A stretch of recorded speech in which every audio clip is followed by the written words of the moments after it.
Hello and welcome to another album analysis. In today's video we're taking a look at the latest album from the American duo Sparks, titled The Girl Is Crying in Her Latte. Brothers Ron and Russell Mael have been making music together for the past 6 decades. It's certainly a very impressive feat for anybody to ever achieve, and to still be making incredibly strong albums even after all this time certainly just shows testament to their longevity. This is the 25th album the band have released under the Sparks name. They have released 26 albums as a whole, but their first one was actually under the name Half Nelson before they did make the switch. With this album, the duo also saw a return to Island Records, the label that actually released their first big success in the form of Kimono My House. And the band have been riding various waves of success ever since then, despite being a duo that really pushed the boundaries on their musical style and their playfulness. They've gone through every single era of their development and really just constantly fought back from difficult situations, from losing record deals and working with different labels over the years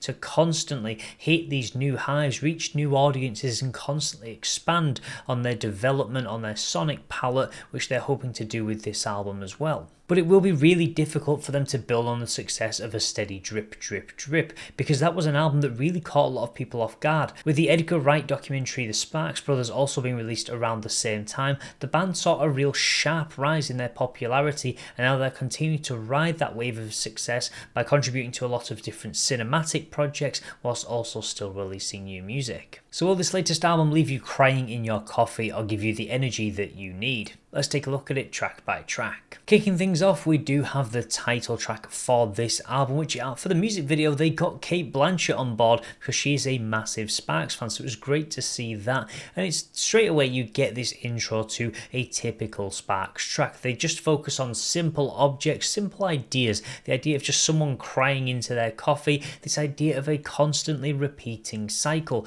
the idea of duplicity, the lack of authenticity, and really implements a lot of digital elements to really emphasize this modern world. Looks like it's a repeat, and a variety of lyrics that really show that when one person gets out of a cycle, there's another person there to take the place. So it really has a lot of broadness to this opening track because it can look at a lot of different things. It can look at how everyone's following the same path. Everyone's almost like a herd of sheep just being led on by either society, by other people, you name it. You can take what you want from this track because there's so much simplicity in its messaging that you can really just have this ambiguity to look at it in any way you want, and it really just envelops all the things we do love and know about Sparks. Then we move into the second single that was released from this album in the form of Veronica Lake, an ode to Constance Frances Marie Ockelman, better known as Veronica Lake, who was an American actress that was very popular in the 1940s and 50s wartime era.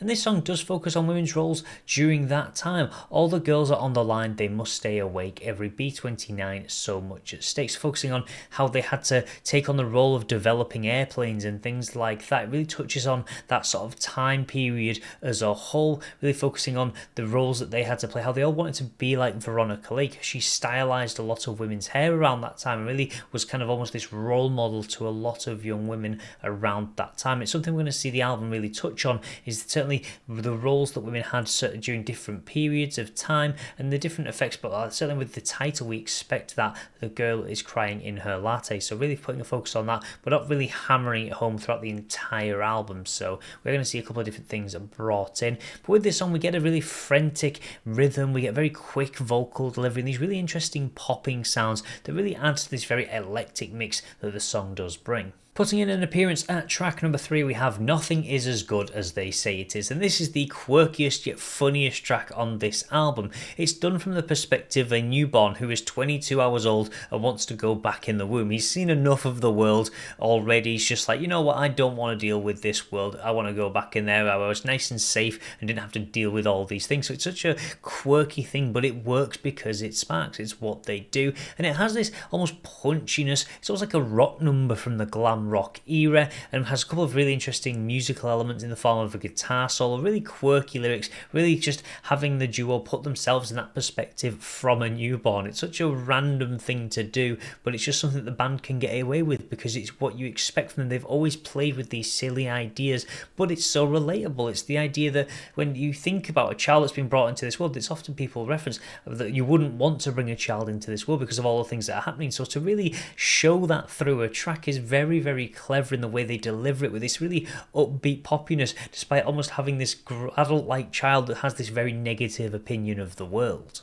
Climbing into track 4, we do have Escalator, which explores these very digital sounds, very akin to Kraftwerk and Yellow Magic Orchestra, these groups of the late 70s, early 80s that used these very digital sounds, almost like game-like sounds from something like Nintendo. And it just builds throughout the track, really escalates, very fittingly like the title, throughout the track, really building into these slightly bigger sounds. But again, it's a quirky track that just focuses on just a random object. You can pick anything as Sparks. You could talk about just the sun, you can talk about escalators, you can talk about a bookshelf, you name it, but it works because it's something they've done across their entire discography, and it really just keeps things super simple. They don't try and overload things. They let the music speak for itself whilst keeping the topics of their music very, very simple. In at track 5, we do have the Mona Lisa's packing, leaving late tonight. A very mouthful of a title, but has this really very interesting rumbling tribal sound almost coming in at the start of it. But then it has this really bizarre mix with trumpets and almost fanfare.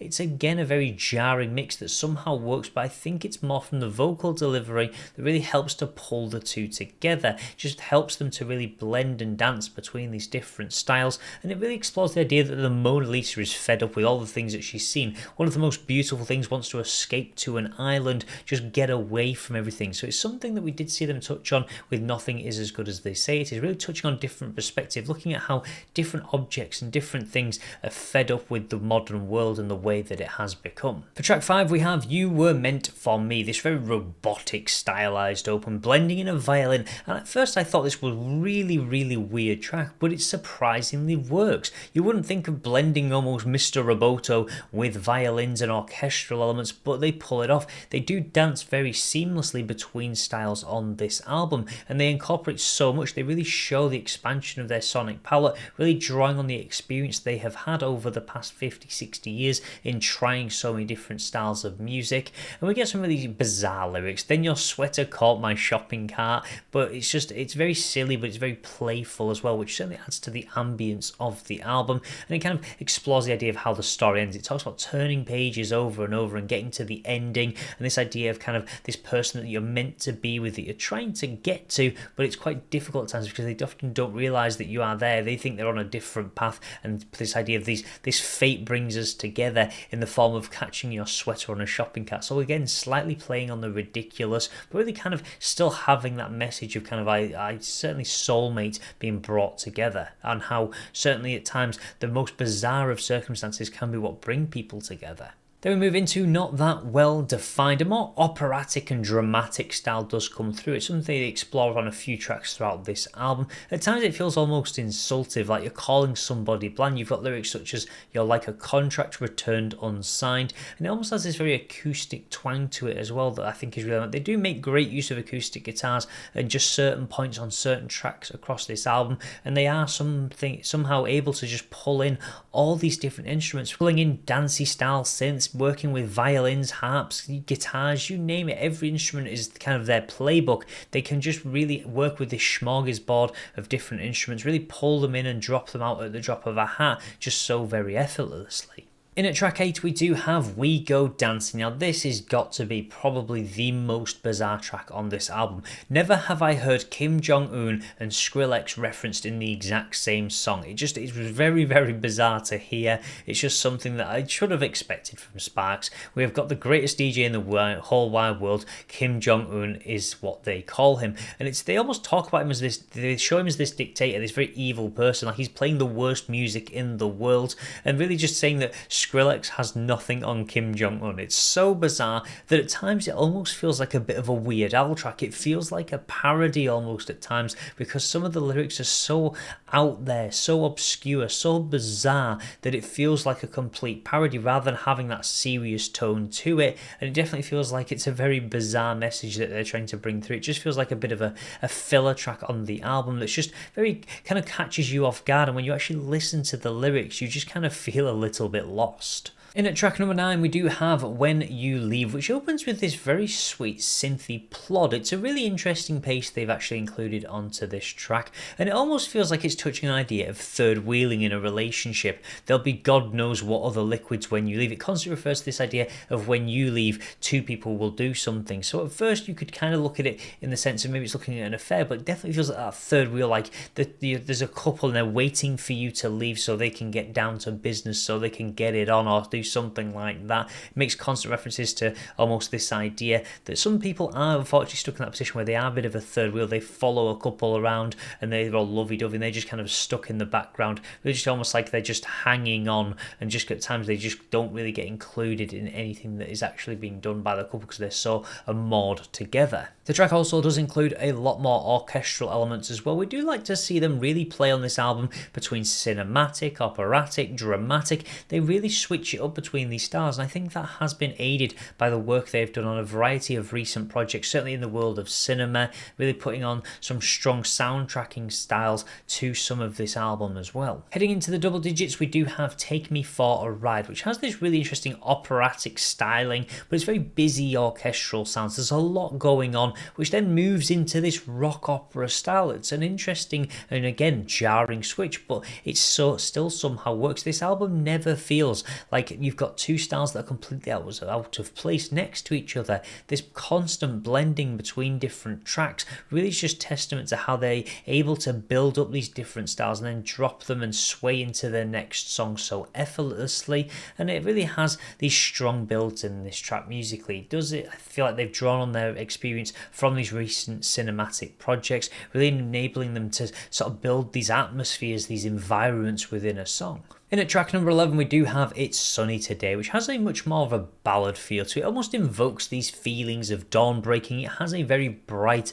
and light touch to it, which really just helps to make the song much stronger. Again, we do get more weird lyrics brought in. I think I could say that about every single track on this album. At some point, there is just bizarre, strange lyrics, and that is the best way to describe the duo. It's just what they play on, and it's what makes them stand out from a crowd. But this is another song that certainly does that, but I love the way that it really shows these feelings of joy. It makes you feel quite bright inside with the way that it kind of builds the music around this idea of it being quite sunny and warm. Then we do get one of the more extreme switches on the album, as we do move into a love story, which has these deep bass sounds. It's dark and atmospheric, almost very mysterious as well. To go from that, from something sunny into something with very deep bassy sounds, it was a very jarring switch, and I think it was probably the one point on the album where the switch was a little bit too much to really break you out from listening to the album. It just is too much of a going from pillar to post, really going from one end of the spectrum straight into the other, that can kind of make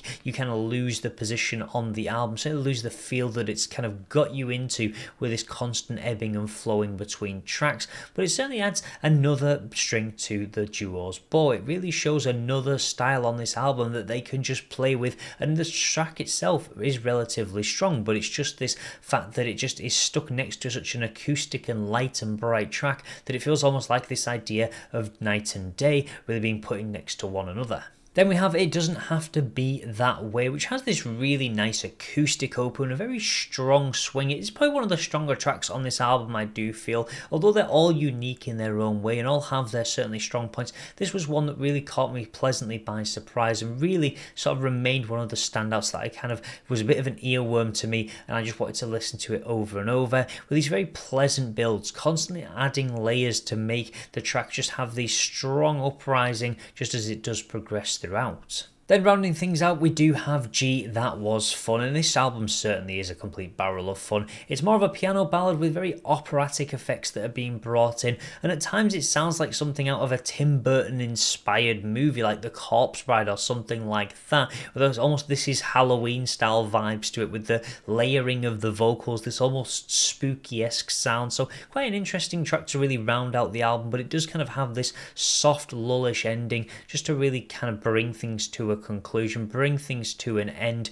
and really just have this nice outro to the album as a whole. Overall, you really do have to give the duo credit for how much depth they are able to show on this album. Whilst not really completely being enveloped by an overarching style, they do focus on a lot of different things, but they leave so much depth and so many things you can uncover from different tracks. Despite the playful silliness that they do bring across in a lot of their music, they do use very simple things to kind of show their messages. Things such as Escalator, The Girl Is Crying in Her Latte. Some of these tracks really just have such simple messaging because they don't have to just have a lot of depth to the title. They can let the music and the lyrics speak for themselves. Even if at times the lyrics can feel like gibberish, there is definitely some depth to the songwriting that the band really kind of focus on and really hone in on. And I really love some of these cinematic stylings they've included on many of the tracks that really add just more depth. There is so much going on in almost every single track, a different styling, a different sound, and they're able to really just dance seamlessly between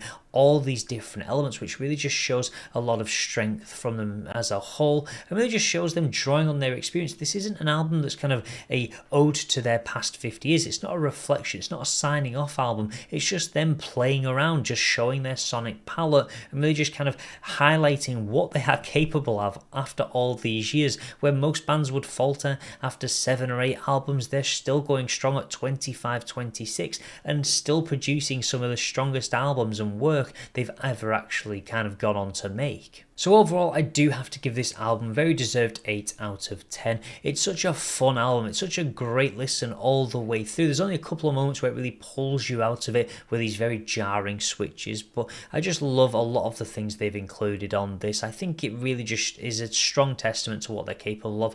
Not quite as strong, I do feel, as a steady drip, their previous album, but when you're 25, 26 albums in, I like to produce an album of this quality that is so seamless to listen to all the way through is just a real credit to the duo, and great to see they're still going after all these years, still producing some fantastic tracks that just sound as timeless and as many of their earlier releases that they've kind of had in the 70s, the 80s and even the 90s. So that'll be everything for today's video, but feel free to let me know your thoughts on this particular album. Do you feel like it's one of their best? Do you think it's even better than a steady drip, or even stands up to some of their early releases such as Kimono, My House? I would love to know your thoughts.